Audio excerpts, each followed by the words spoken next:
Bonjour à tous, ici Eric du magasin Sonovente. On se retrouve pour découvrir le nouveau produit de la série Motif de Shure. On va parler tout de suite du Shure MV7.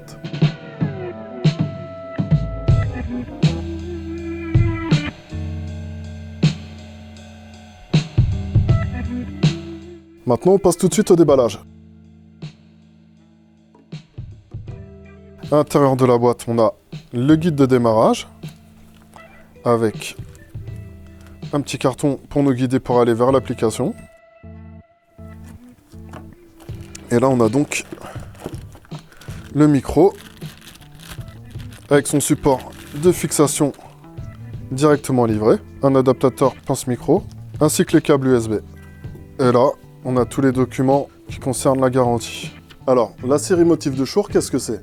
C'est une série de microphones qui vont être utilisables en numérique via l'USB et qui est destinée à une utilisation grand public. Elle sera principalement destinée à une utilisation à la maison pour le podcast, pour les streamers, tout ce qui sera donc youtubeurs, twitchers par exemple, ou encore une utilisation musicale pour du home studio. Mais aussi l'intérêt de cette série Motive, c'est qu'elle sera utilisable avec des appareils nomades compatibles iOS et Android. Au premier coup d'œil, on se rend vite compte que le Shure MV7 est un micro directement inspiré du célèbre Shure SM7.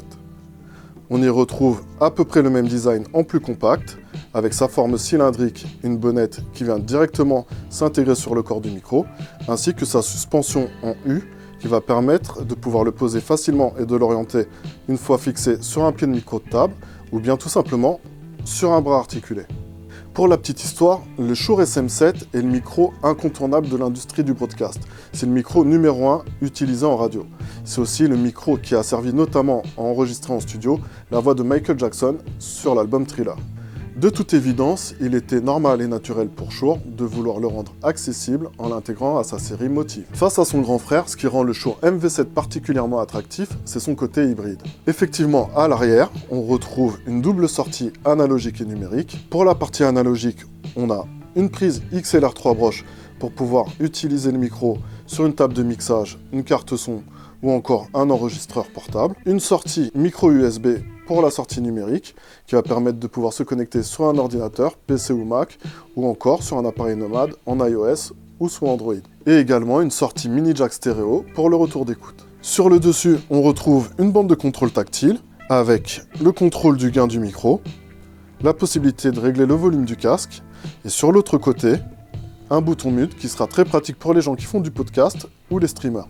On aura aussi la possibilité de contrôler le monitoring direct sans latence. À l'avant du micro, on retrouve bien sûr la capsule micro avec la bonnette interchangeable. On peut remarquer qu'on est sur la même conception qui a rendu le SM7 célèbre, c'est-à-dire qu'on a toujours cette suspension intégrée au corps du micro qui va permettre de rendre le micro moins sensible au pop, mais aussi au bruit de manipulation. Concernant les caractéristiques essentielles, on aura une directivité cardioïde, une pression admissible de 132 dB et une bande passante qui va aller de 50 Hz à 16 kHz. Pour l'enregistrement numérique, on aura la possibilité d'enregistrer en 44.1 ou en 48 kHz avec une résolution de 16 bits ou 24 bits. En termes de connectivité, ce micro est compatible avec macOS 10.13, Windows 10, iOS 12 et Android 8. Côté finition, sachez que vous pouvez retrouver ce produit en deux coloris, noir ou silver. Comme vous avez pu le remarquer, ce micro présente vraiment beaucoup d'avantages. Tout comme son grand frère, il aura une très bonne réjection, ce qui va beaucoup plaire aux streamers. De par sa conception, il est capable effectivement de très bien rejeter tout ce qui est bruit de clavier ou par exemple une mauvaise acoustique. Ainsi que sa compacité et sa robustesse fidèles à la marque Shure. Et la grande nouveauté, le contrôle via la bande tactile directement sur le micro et via l'application en Bluetooth. Autre point fort bien sûr, son prix très abordable. En définitive, il sera vraiment très difficile de trouver à ce micro des points négatifs. Merci d'avoir regardé cette vidéo, vous retrouverez bien sûr le lien vers le produit en description. C'était Eric de Sonovente, n'hésitez pas si vous avez apprécié cette vidéo à vous abonner, à liker et à la partager. Et on se retrouve bientôt pour une nouvelle vidéo.